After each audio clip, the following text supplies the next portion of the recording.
Good morning students. आज हम लोग उपस्थित हैं अपने दूसरे लेक्चर में कार्बन एंड इट्स कंपाउंड में।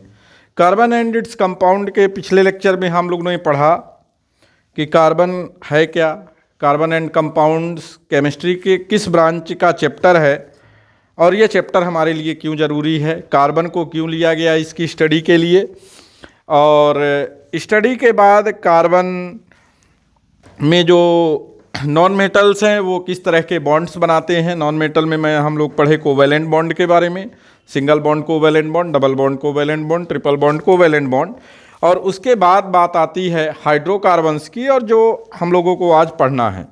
हाइड्रोकार्बन्स अगर हम देखते हैं तो दो वर्ड है। एक वर्ड आपका इसमें मिल रहा है हाइड्रोजन और दूसरा वर्ड मिल रहा है कार्बन। तो इन दोनों से ही आपको पता चल रहा होगा कि हाइड्रोजन और कार्बन दोनों जब मिलेंगे तो फॉर्मेशन होगा हाइड्रोकार्बन का। कोई भी सब्सटेंस है तो कार्बन से बने हुए कंपोनेंट्स में हो सकता है हाइड्रोजन हो, ऑक्सीजन हो, सल्फर हो, कुछ भी हो सकता है, लेकिन कार्बन जनरली जो बॉन्डेड होता है वो हाइड्रोजन से बड़ी आसानी से हो जाता है। तो जब हाइड्रोजन और कार्बन मिल करके बन जाएं, फॉर एग्जाम्पल अगर हम लेते हैं ग्लूकोज C6H12O6, तो कार्बन के साथ इसमें हाइड्रोजन भी है, ऑक्सीजन भी है, और कार्बन और हाइड्रोजन ऑक्सीजन है। फिर CH4 ले लो, मार्स गैस है जिसे मीथेन कहते हैं, C2H5OH ले लो। तो कहीं पर भी अगर आप देखते हैं तो जर्नली कार्बन के साथ आपको ये हाइड्रोजन जो है वो उपस्थित मिल जाते हैं। इस कारण से इसे क्या कहा गया, हाइड्रोकार्बन कहा गया। हाइड्रोकार्बन कितने प्रकार के होते हैं, टाइप्स ऑफ हाइड्रोकार्बन। तो हाइड्रोकार्बन जो है जनरली टू टाइप्स के होते हैं, सैचुरेटेड और दूसरा आपका होता है अनसैचुरेटेड।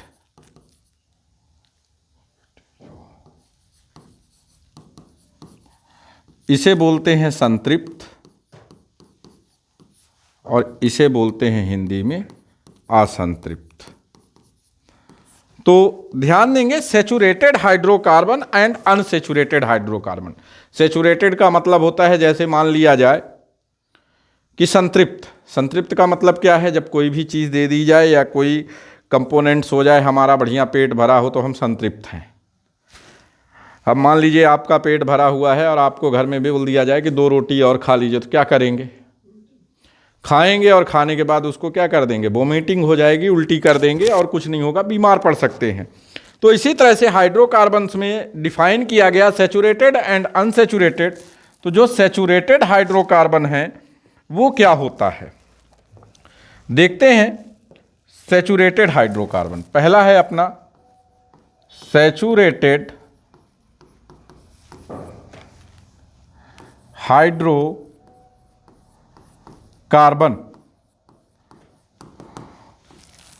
सैचुरेटेड हाइड्रोकार्बन के बारे में अगर हम बात करें तो ऐसे hydrocarbon when carbon atom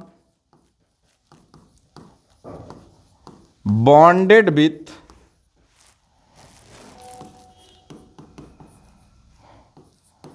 single bond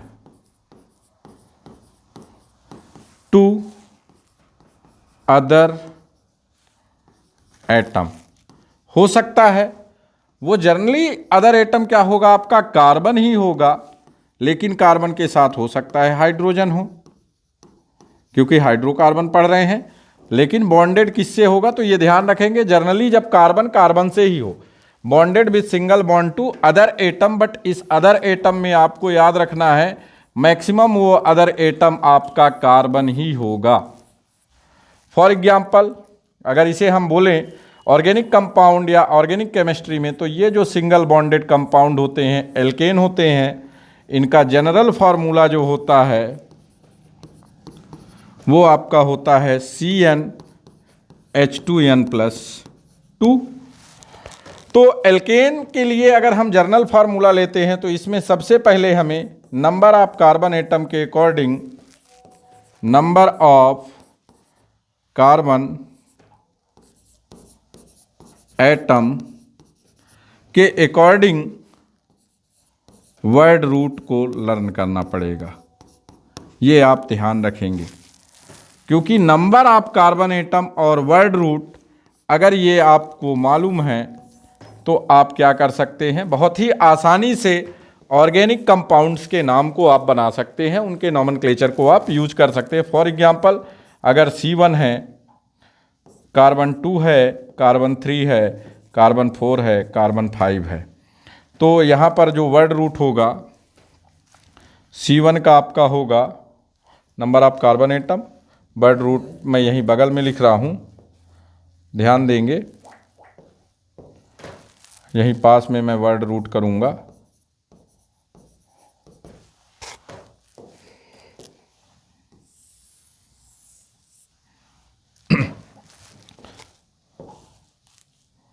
C1 को बोलेंगे meth, eth, prop, but, pent. C6, C7, C8, C9, C10, hex, hept, oct, non and dec. For example, अगर हम इस फॉर्मूले में n की वैल्यू 1 रखें, 2 रखें, 3 रखें, 4 रखें, 5 रखें, तो जो वर्ड रूट है उसमें हम क्या ऐड करेंगे, word root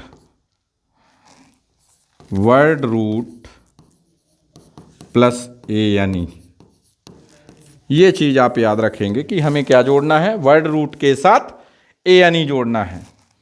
for example, value अगर n is equal to 4, C4 H 2 into 4 plus 2 C4 H10, but लिखा था, ANE जोड़ दीजिए, बुटेन हो गया। नेक्स्ट, अगर n की वैल्यू हम 7 रखें, C7 H 2 into 7 plus 2 is equal to C7 H14 plus 2 C7 H16।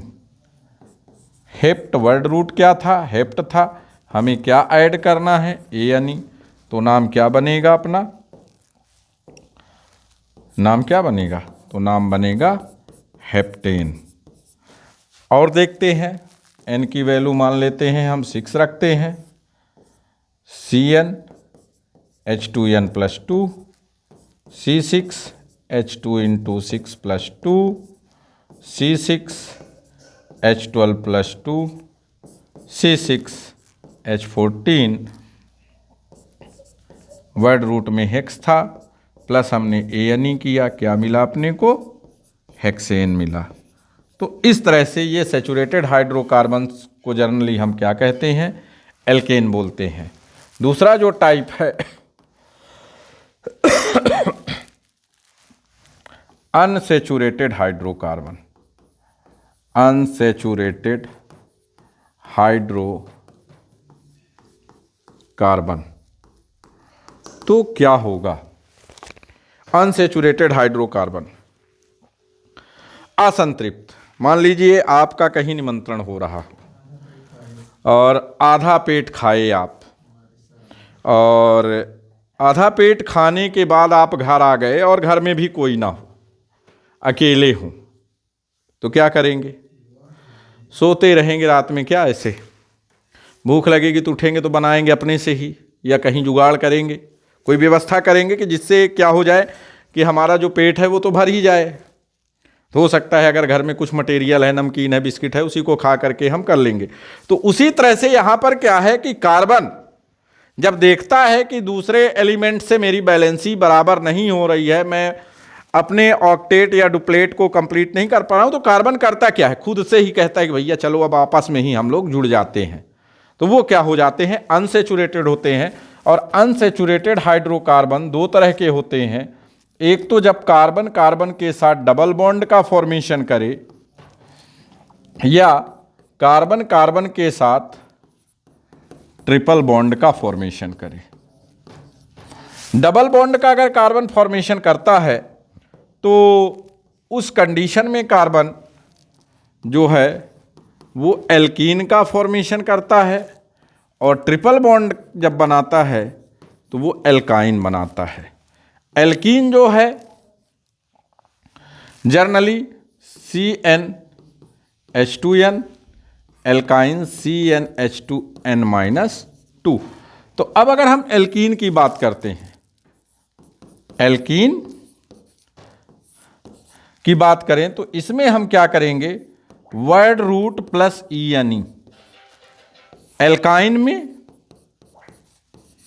Alkyne word root plus YNE।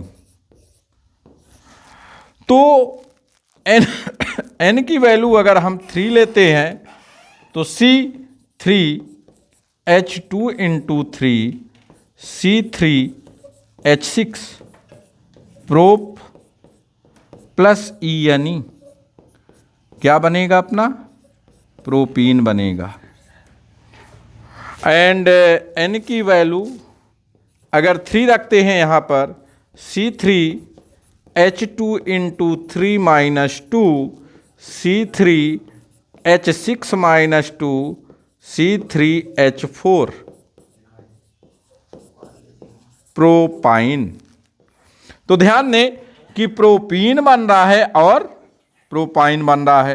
तो इस तरह से तो सेचुरेटेड और अनसेचुरेटेड हाइड्रोकार्बन्स हुए। अब अगर हम बात करते हैं सेचुरेटेड और अनसेचुरेटेड के बाद, तो बात आती है ऑर्गेनिक कंपाउंड जो होते हैं वो आपके होते हैं एलिफैटिक, और दूसरी तरफ हम लिखेंगे एरोमेटिक। एरोमेटिक एलिफैटिक वर्ड जो है वो आपका आया है एलिफर से। एलिफर, और एलिफर का मतलब होता है फैट। अब ये फैट FAT फैट, फैट माने मोटा नहीं समझ लीजिएगा। FAT फैट, फैट मीन्स वसा होता है, और हो गया उसके बढ़ने के ही कारण आदमी मोटा भी हो जाता है। तो FAT फैट, तो एलिफर वर्ड जो है वो फैट से आया। तो एलिफैटिक कंपाउंड होते हैं और एरोमेटिक होते हैं। एरोमेटिक जो कंपाउंड है वो एरोमा वर्ड से बना। एरोमा का मतलब होता है स्पेसिफिक स्मेल। कुछ ऐसे कंपोनेंट्स होते हैं जिनका स्मेल बहुत अच्छा होता है। ठंडी बहुत ज़्यादा है तो थोड़ा सा मैं भी चाय पी लेता हूँ, आप लोग भी थोड़ा चाय पिए।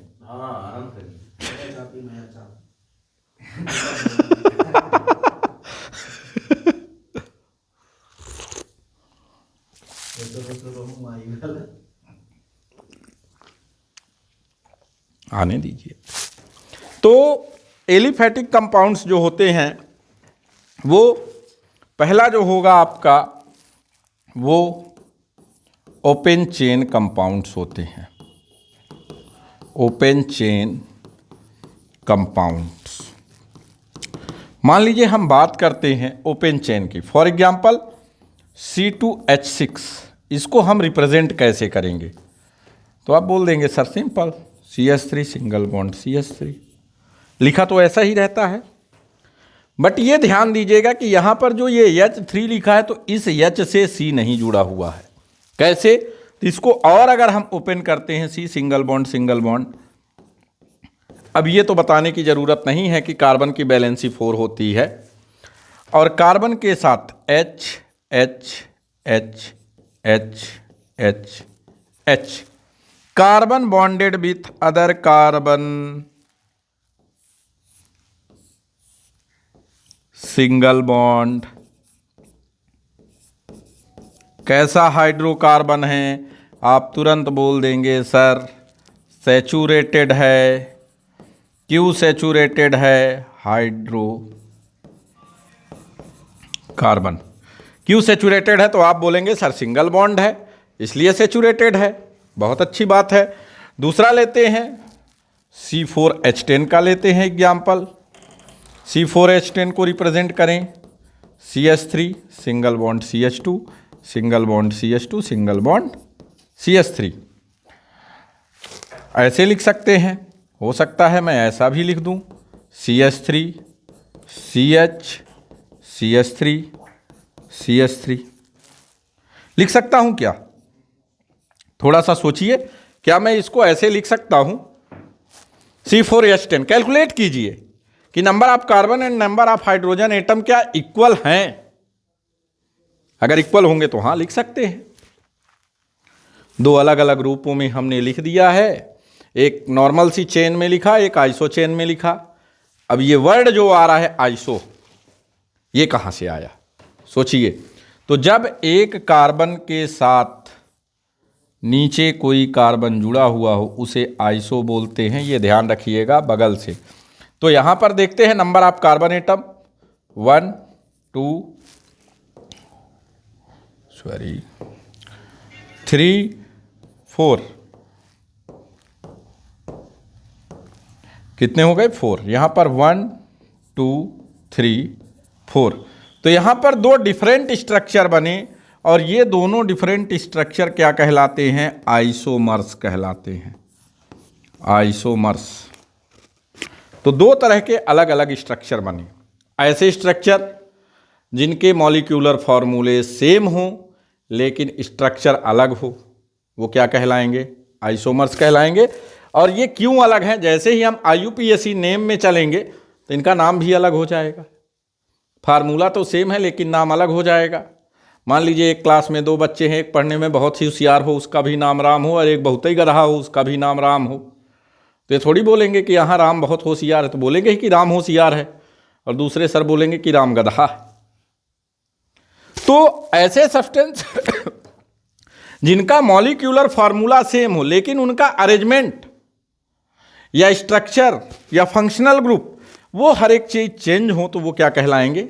आइसोमर्स कहलाएंगे। और ये पूरी की पूरी प्रॉपर्टीज जो कहलाती है ये आइसोमेरिज्म कहलाती है। और इसका एक अलग से पूरा स्पेशली चैप्टर दिया जाता है, टॉपिक दिया जाता है आइसोमेरिज्म का आपको क्लास 11th में, और जो कि बहुत ज़्यादा इंपॉर्टेंट होता है किसी भी ऑर्गेनिक कंपाउंड के नॉमेनक्लेचर के लिए, उसकी प्रॉपर्टी के लिए कि कैसा होगा, तो उन सब चीज़ों में। अब एरोमेटिक है। एरोमेटिक कंपाउंड ऐसे कंपाउंड्स होते हैं जिनमें जनरली ये बोला गया कि होमोसाइक्लिक और हेट्रोसाइक्लिक होते हैं। फिर ये बताया गया कि उनमें बेंजीन रिंग उपस्थित होती है कि बेंजीन रिंग उपस्थित नहीं है। उसके अकॉर्डिंग हम लोग नेक्स्ट उसमें देखेंगे अपने एरोमेटिक कंपाउंड्स को, और एरोमेटिक कंपाउंड के बाद हम लोग सीधे चलेंगे फंक्शनल ग्रुप की तरफ और IUPAC नॉमेनक्लेचर की तरफ। तब तक चैनल को देखते रहें, लाइक करें, सब्सक्राइब करें। धन्यवाद।